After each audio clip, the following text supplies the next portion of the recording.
What's going on, Orlando Magic fans? You guys are back with the six-man show. We are recording this March 30th, 2021. Very excited about this episode.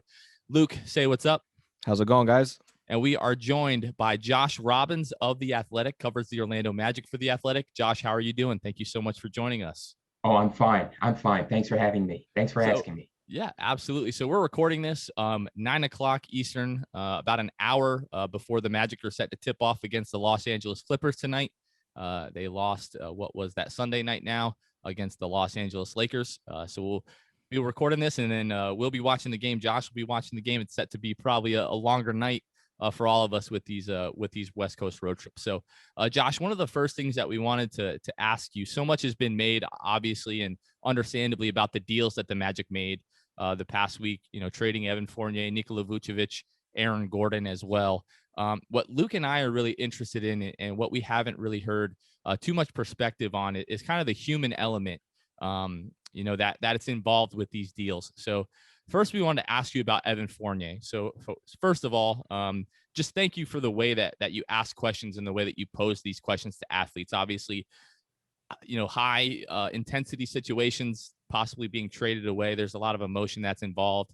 So the way that you pose the questions to the athletes, just really appreciate that. You can tell that you're empathetic to what they're going through. But can you just talk about the way that Evan answered that question about potentially leaving Orlando, and just you alluded on the Orlando Magic UK podcast that you got to see a side of Evan over the years that most fans haven't. And Evan is a guy who, in my opinion, was really unappreciated in his time with the Magic. So can you just speak a little bit about that, the side of Evan Fournier that you got to see that fans really didn't get to see? Well, I think he's a good teammate. I think he's a far better teammate than people would assume that he is. The way that he plays, taking a lot of shots, a high usage player, relatively low assists up until this year, contradicts the type of teammate he is. Mo Bamba once said that Evan's the heart and soul of the team. So what I saw with Evan Fournier over the course of 7 years is someone who was always accountable for how he played, someone who was always available, win or lose, and someone who really did love Central Florida, and I think continues to love Central Florida. That's the person I saw over 7 years. Yeah, and that was something that, Jonathan and I had put together some tribute videos for players once they got traded and put them out, and we put one out with for Vooch. And in that video, I told Jonathan the part that I loved the most didn't really even involve Vooch. It was when Orlando had clinched in Boston, and Dante said, "Do you guys have any idea how lit the Amway is going to be that you're bringing them to the postseason?" And Evan just lit up immediately and was just like, "I guess we'll see, man. I guess we'll see." And then he immediately hugged Vooch. And that just kind of speaks to how great of a teammate Evan was for the locker room and for the chemistry. And, like Mo was saying, that he's the heart and soul of the team. And that clip really kind of encapsulates who Evan is, in my opinion. And I, didn't get to spend much time at all around Evan or get to know the person that he is. But from what you're saying and the clips that I've seen of him and his human element, and then talking about Orlando, I think that really kind of showed who Evan is. And there's another thing that, another question you asked Vooch, that really showed who he is as well. And of course, I'm referring to when you were on, the introductory press conference with Vooch in Chicago. One thing that I've always heard is, as a reporter, you ask a question, usually knowing what direction you want the answer to come, because you're writing a specific piece, or you want this or you want that. Did you think, you obviously asked Vooch that question in the introductory press conference, knowing that he was going to say good things about Orlando and the organization? Did you know just how emotional Vooch would get in that situation, and really revealing an incredibly awesome human side to him in that moment? I'd rephrase a couple of your comments just to say I ask questions in a way to address a particular topic, not necessarily to, and certainly to elicit an answer about a subject matter, but not necessarily a specific answer. Right. So it would be somewhere in the ballpark about his feelings of Orlando, but I had no idea that he was going to respond like that. I've never seen a moment like that in a press conference that I attended. I think we all remember at some point in our lives press conferences where the person on the dais, or in this case, having the Zoom microphone, camera on them, where they broke down. I'd never been a part of one of those, and I certainly did not expect him to be emotional in that sense. As a matter of fact, when I asked the question, I think I even qualified it to say, your sadness to leave Orlando, if any, exists. So I was stunned by it to the degree that I was worried afterward that my mouth was going to be, wide open as, in surprise. Right. I could, like this, as he was choking back tears, because that was the last thing I expected. And his reaction was obviously from the heart, because if it wasn't, he'd be a better actor than he is a basketball player. He would be in the wrong profession if that were the case. Absolutely. It's a long-winded answer for you, Luke. I apologize that I'm going on and on. I just didn't. I was talking about this with my friends Darnell Mayberry of The Athletic and Casey Johnson of NBC Sports Chicago, who are now covering Vooch. As I mentioned them, it just stunned me. The moment just stunned me. And even the Fournier moment that Jonathan mentioned after the last game they all played together, that was a powerful moment. It was. I wasn't quite expecting that either. But they both have worn their emotions on this issue on their sleeve. They had just never been that emotional about it before. So one thing I will say, Josh, is don't worry about being long-winded. First of all, Luke and myself are two of the biggest windbags that you could maybe not hope to meet, but that you could meet. And we definitely, one of the things that I respect about you the most is that a lot of the times you try to keep your own opinions out of the matter. However, I can tell you, and I hope I speak for a lot of Magic fans, is, when you follow a team the way that we do, and you pay attention to the articles that someone like yourself writes as much as we do, we want to know more about Josh Robbins. You know what I mean? We want to hear more of that. So I really appreciate you sharing that. I wanted to follow up on the question that Luke asked, and you kind of already answered this, but I just wanted to ask, was there any part of you that got emotional from Vooch's response? Because I just feel like it's almost impossible to watch that and not feel something, especially you've covered these guys for so long. Things have been going at such a rate since Thursday morning. And even before that, I've gotten very little sleep this last week. And I didn't even have it that rough. Okay.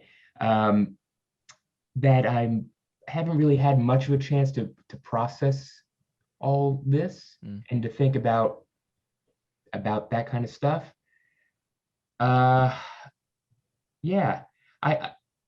My response as Vooch was answering the question was kind of emotional. I kind of felt guilty in a way, that my question made him tear up.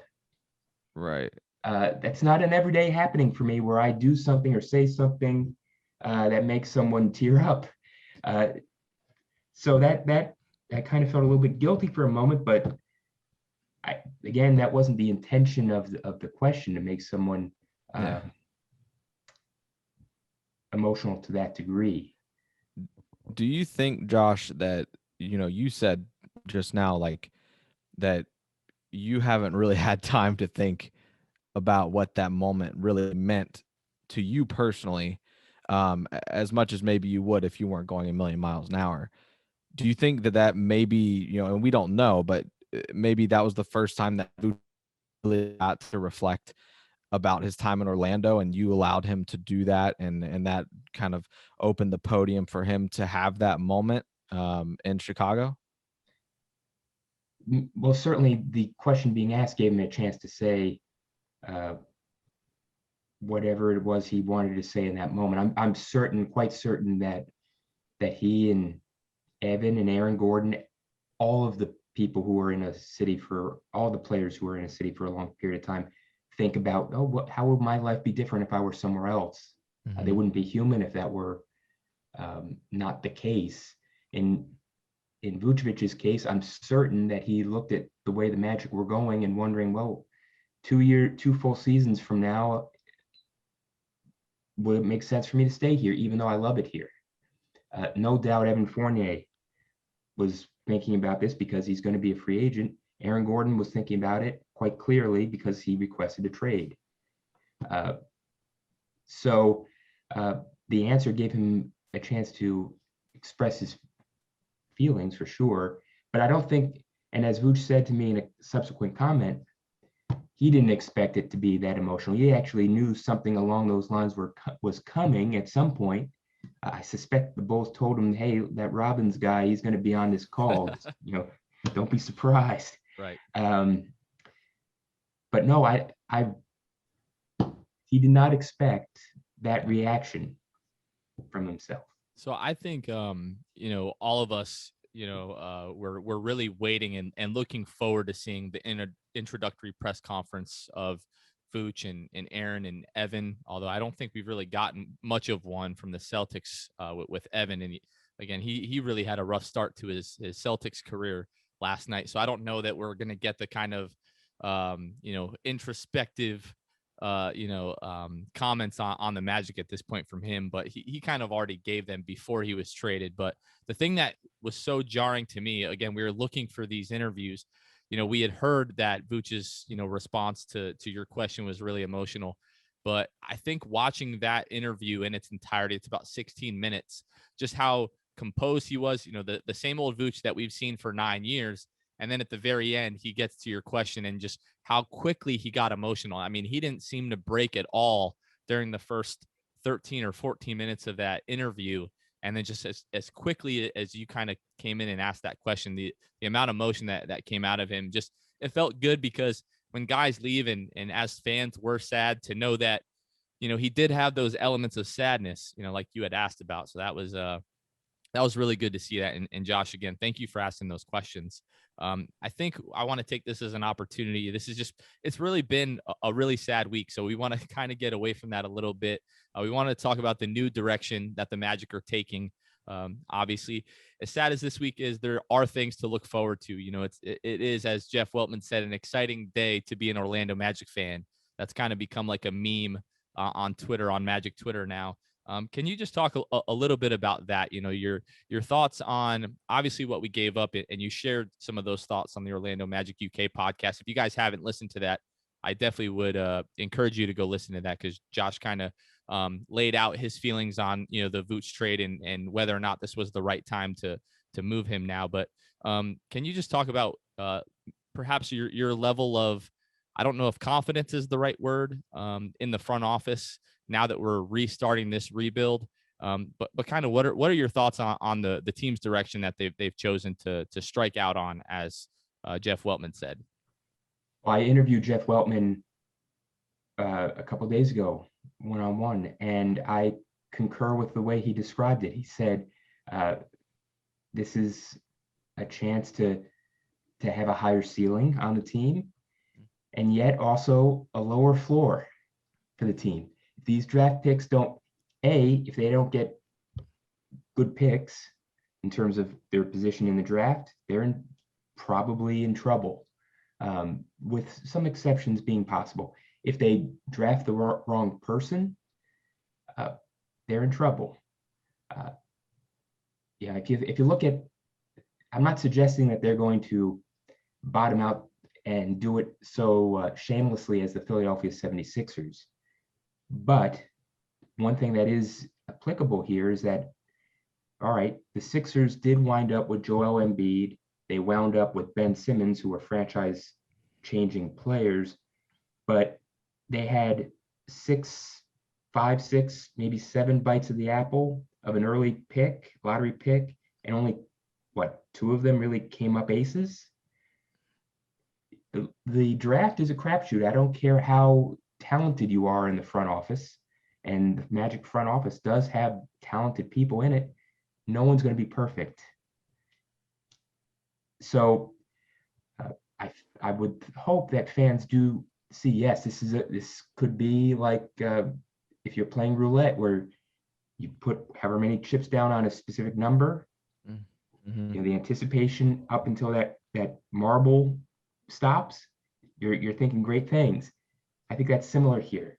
And then when the marble does stop and it's not on wherever you placed your cash, well, that's also a possibility here.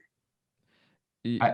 I know I sound like, you know, in the old 1950s sitcoms, which I don't watch much, but I did when I was homesick from school and we didn't have cable in the days. You know, I think the phrase "wet blanket," you know, someone who's like a real downer, like a Debbie Downer, really. Mm-hmm. I'm sounding like a Debbie Downer, but I wouldn't be doing my job if I didn't explain the risks. Yeah, and there definitely is risk with the draft lottery. And Josh, you know, I wanted to know just personally, is there a guy? March Madness obviously is going on right now. Evan Mobley, unfortunately, his night, unless something has drastically changed, has come to an end with Gonzaga continuing their streak of being undefeated. Is there a guy in that, you know, top 4 or 5 pick range that you're looking at, and are you as high on Kade Cunningham as everyone else is, that he is the number 1 overall pick no matter what in a lot of mock drafts? Is there, and if not, is there a guy that you're looking at for the Magic in that range if the Magic don't get the first pick? But I'm trying to watch them all, or I have tried to watch them all. I try to watch, in particular, Jaylen Green during the G League, and he looked rather impressive to me. It's so hard to project all of these players. Evan Mobley obviously is a real talent, but he's thinner than a beanpole. You know, if he were to be out there and playing against a Joel Embiid right now, he'd be thrown all over the place. That's no knock against Evan Mobley. He's a freshman in college. He's raw. Yeah. Kade Cunningham is someone I've watched more than anyone else, and I'm at this stage not impressed. I mean, I see tremendous upside, 6'8", smart, plays at a pace that works for him. He was playing with teammates who are not NBA players, so it's very tough to see how he'll be when he's playing in the NBA. But I am a little bit concerned about how he does not take over games in the first halves of games. It seems like his energy waxes and wanes. That would just intrigue me if I were an NBA front office person. I still am very much cognizant of the fact that all the people who really know what they're talking about in terms of draft prospects say he's number 1. He's number 1.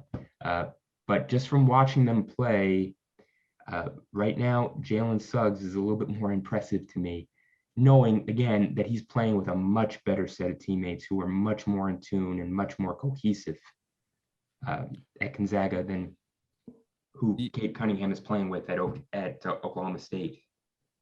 Yeah, and I think that's a big part of Kade, and where it's a little different than usual, because now you have this G League dynamic.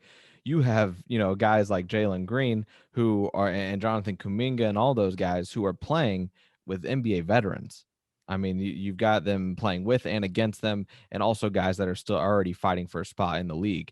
Whereas with Kade Cunningham, it's hard to know, like you said, because he's not playing with NBA talent. And you kind of, the argument there is just, you know, but when Kade comes into the league and he plays in the NBA where there's more talent and there will be more spacing, it'll allow his numbers to pop a little bit and him to show who he is. Do you think that Kade Cunningham, it would be fair to say that maybe Jaylen, you know, Green and Suggs have a higher floor than Kade because we've seen them play with, you know, professionals, whereas with Kade, he might be a little bit of a project in terms of, I don't know, maybe it's a motor thing in the first half or whatever it might be, comparatively to these guys that you got to see for, you know, a month, 2 months in the G League bubble, and they really got to kind of hone their skills in a rapid pace. I don't know.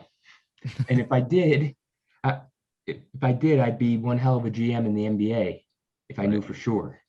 Yeah.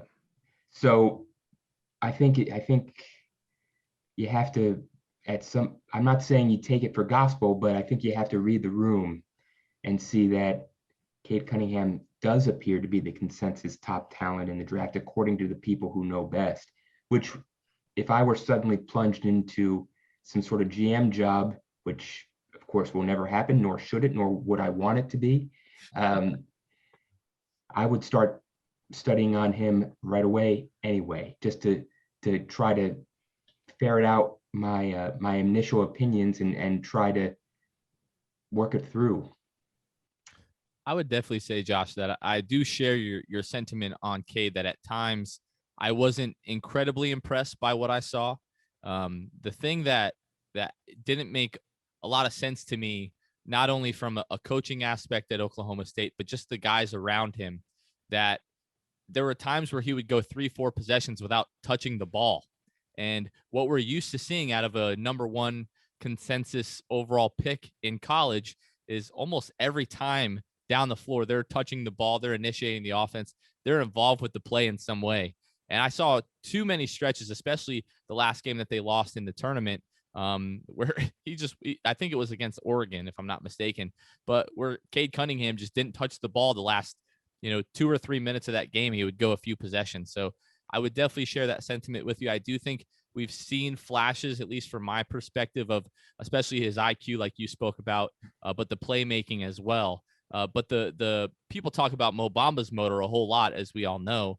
But again, the fact that he was almost hesitant to take over games until it was that moment of desperation, win or lose. If Kade doesn't do something, this team is going to go down.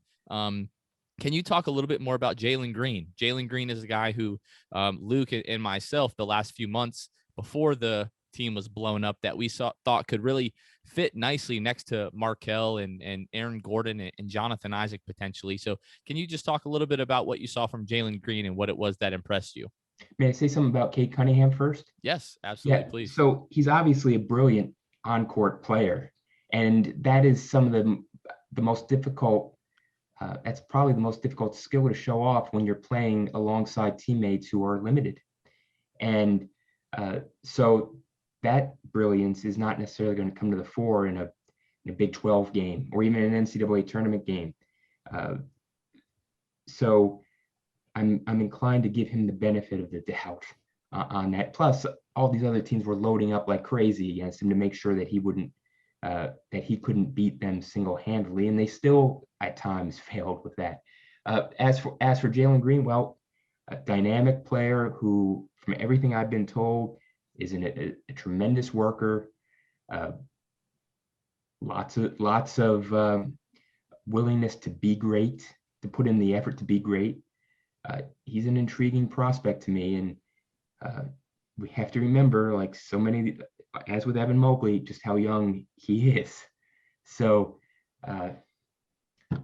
when people say in the industry this is a crapshoot, the draft is a crapshoot, they're not wrong. They're not wrong. They're right. There's so much guesswork involved, and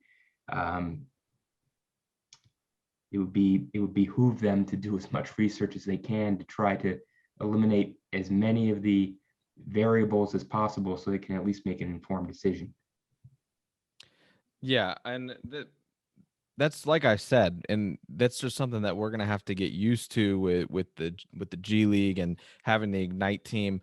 Josh, there's been a lot of talk, kind of on the subject of young guys. You mentioned how young that Jaylen Green really is. Do you think that with the talks of them going back to the rule where you can come to the NBA out of high school, do you think that changes how the G League does the prospect team basically, and the G League Ignite? And maybe I'm just not aware of that they've already established, like, hey, when this gets turned back to what it was, where they can come out of high school, this is what we're going to do with the Ignite team and the G League. Has there been anything said about that? Because I haven't really paid much attention to that. It's not so. I've got my hands full so much as it is that's not my area of focus. Right. So I wouldn't be able to give you a very informed answer. Yeah. Except to say that the G League Ignite team is a fascinating endeavor that threatens to change part of the look of college basketball, to continuing the trend that's been going on now for well over a decade, more than that. It's giving people an opportunity to dip their toes into professional basketball to earn some kind of living and focus solely on basketball and improve their talents. I think it's a welcome sign. I think it's a welcome opportunity for people. And kind of shifting back to solely the Magic, has there been anything with, the Magic? Obviously, the one thing Jonathan and I have kind of gone back and forth about the past few months is, are the Magic tanking? Are they not tanking? Are they going to keep Vooch? Are they not going to keep Vooch? Are they going to keep AG and Evan and all of that? Obviously, we know now the front office has made it very clear kind of the direction that they're headed. They're headed very young, and we're on a journey now once again. I was just curious, have you heard anything regarding Steve Clifford, and if he is all in on this rebuild essentially, and just kind of developing these young guys? Because he came into a state with the Magic where he makes the playoffs his first year. He had to have thought, maybe we're closer to a championship than we are rebuilding all over again. So has there been anything that you've heard in regard to Cliff and his kind of thinking of what's going on? No, however, and he hasn't been very discursive in that area when he's been asked about it in these press conferences, primarily by me. I do think Magic fans don't quite have an idea of what player development is. You don't develop a player if there are no expectations of that player of meeting a professional standard. Yes, those players might get better in time eventually, but you're really going down the road where, we tried hard. We came pretty close tonight, at least through 3 quarters, to winning. I'm just paraphrasing what I seem to recall people saying during the early Magic's rebuild, the coach Jock Vaughn, really, essentially. That doesn't help a young player in my mind. You just don't just put a player out on the court for 30 plus minutes and expect him to grow. If they're not trying to win and being held accountable along those lines, you're just slowing their development and potentially hampering those players for the rest of their careers. So what am I trying to get at? I'm trying to get at that Steve Clifford very likely would be the ideal coach for a team that has a bunch of young people and need to start their careers along the right way and play the right way as an NBA player should. The danger, though, of having a Steve Clifford-led coaching staff is that they're going to be good enough to eke out wins that they shouldn't win and ruin the value of your own picks, which I think, as history has shown, you better have an elite pick when you're doing a rebuild. These are the areas that they have to reconcile. I definitely think, the first rebuild, there was a lot of that, of, just letting guys like Victor Oladipo and Elfrid Payton and Aaron Gordon in the early days of just kind of throwing them out there and accepting, turnovers and bad decisions, again, that those guys kind of carried over until Oladipo got with a guy like Russell Westbrook. And even some of those bad habits we saw out of Aaron Gordon and his decision-making, Magic fans were kind of still asking him to break some of those habits when we start talking about him trying to over dribble and the fadeaways from the free throw line. I think personally that one of the worst things that ever happened to Aaron Gordon was Frank Vogel coming in and saying, I think this kid can be Paul George, because it seems like from that point forward, Aaron Gordon has it in his mind, I can be Paul George. And Josh, I'm not going to ask you to comment on whether or not that you think that's true. But I definitely agree with you there. And I think Steve Clifford is the kind of coach, like you said, that can keep the young guys accountable. I think where the concern is really from a roster standpoint. Again, Clifford every night is going to take a look at the roster and say, okay, how can I win with these guys? And some nights that's going to be playing veterans over some of these young guys, which was obviously the Nikola Vucevic, Kem Bertram, Obama situation. A lot of us were kind of concerned about that, but I'm basically saying a lot just to say that, I agree with what Josh just said. So one of the last things that we wanted to ask you, Josh, more so is a question about you. So obviously with COVID-19 and the last year, the availability that the media has to the players obviously is much different now. Everything almost exclusively taking place over Zoom. It's definitely been a big change for you, I would assume. So my question is really how you felt about the way that this season has gone, obviously not being in the locker room, not traveling with the team. Are there elements of you that miss that? And in the future, if we get back to the point where reporters and everything like that are allowed to travel with the team again and get into the locker rooms, is that something that we can look forward to, you being kind of back on the national beat following the team? Well, just to clarify, in case anyone gets the wrong impression, I'm not on the team playing. Right. Oh no, I mean, I fly commercial. Right. I think there were some drives from like Cleveland to Detroit, if I remember correctly. That's actually true. Yes. Yeah.